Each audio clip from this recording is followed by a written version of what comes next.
supposed to be 150 if that's not a typo. I think it's supposed to be 150. Then your last two, you got 50 and 35, is that? Well, line 4 and 5, just the map, are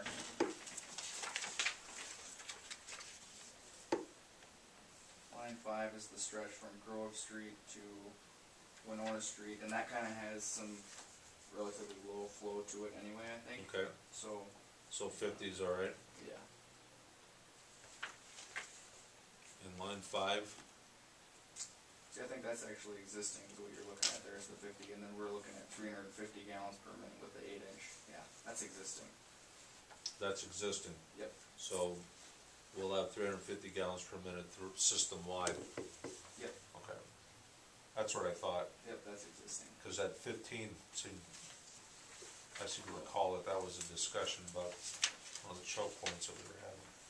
And actually, for the reason why that, now let me say that line 2, what that line 2 is we have to, it's just a short section of pipe, but because we need to lower the elevation to obtain a 0.4 slope, we're only calculating that short amount of pipe, so it's like 35 feet that we have to redo in there because it's not at the correct elevations and slope that we can obtain.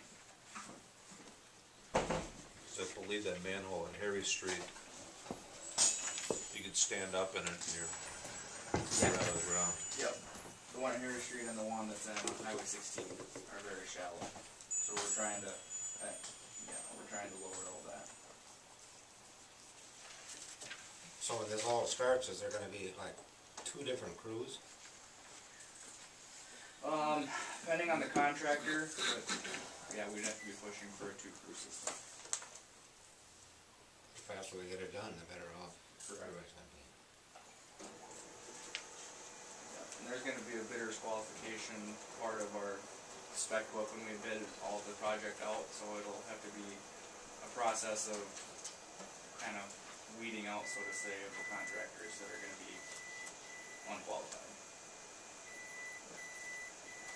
I just thought Winona Excavating, are they out of business now? Yep. Right now they've got, I think, 1 crew that they're retaining, and they're just renting out equipment. Otherwise, they've sold everything, and they're closing their doors. That was a good crew. Yeah, good.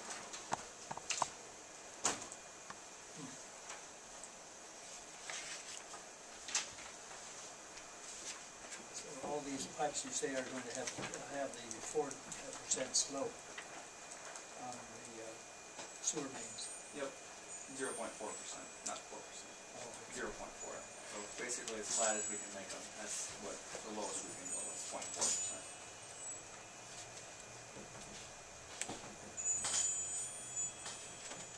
keep the flow. Go with the flow. Any manhole work needed to be done? We're replacing all the manholes along the project, and then we're adding a couple of additional ones.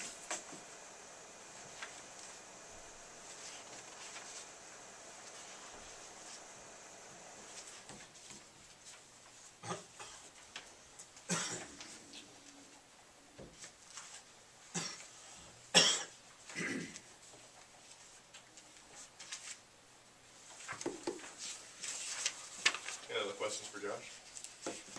And you're not anticipating the need to raise sewer rates to pay for the bond, correct? Correct. I think this will all be done through assessments and through the financing of the project.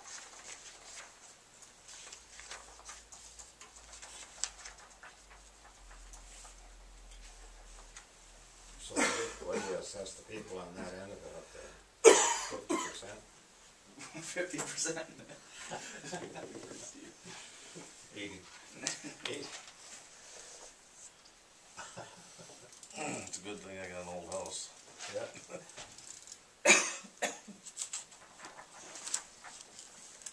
So all the electrical and everything there will be undergrounded now along with this project?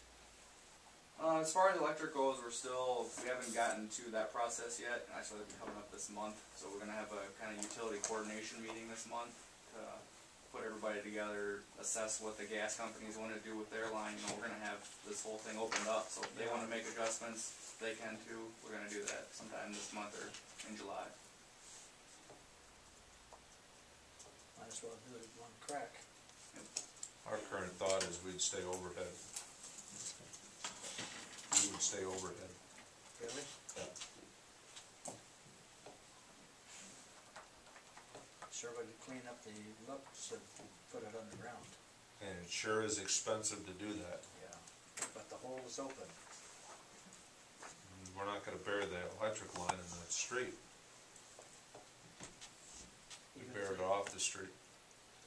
Even And then we'd have to redo all of our street lights.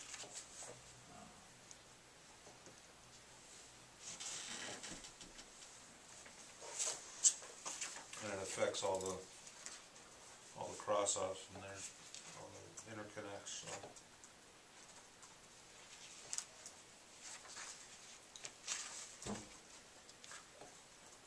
I don't think RME had considered undergrounding that whole stretch.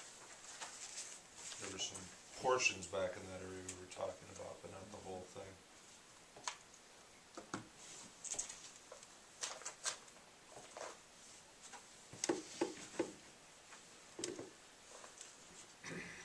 Any other questions? But I think we can look at it as part of our planning. Just, all the homes are served from the west and east, aren't they, in the alley, or behind the? I think there's some crossing though, Yeah, that would have to be dealt with. We get at least 5 crossings. The only other way, I talked to Tom about it, was to redo the circuits in that area. Yeah, when the Habitat house was built up there, we talked about that. That was kind of an ordeal, wasn't it? Well, it was, They had to shift their house to the east, so they're gonna be under the overhead lines.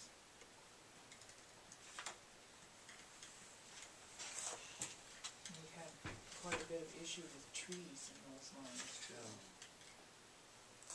I can't quite remember the whole discussion, that's the problem. There's a But big, it might be worthwhile to look at it again. We'll if- look if at it it's- and get an estimate. But Yeah, cause driveway approaches are gonna change, right? Yep.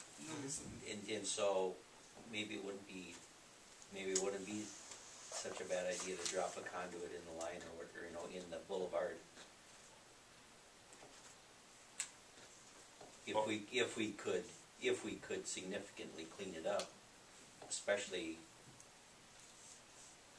where does the underground start? In front of the school? With the metal standards? I believe so. Yeah, I think everything's built So it behind would the just be curve. those 2 blocks, We'll look at it. yeah. I know it's not in our plan because of expense.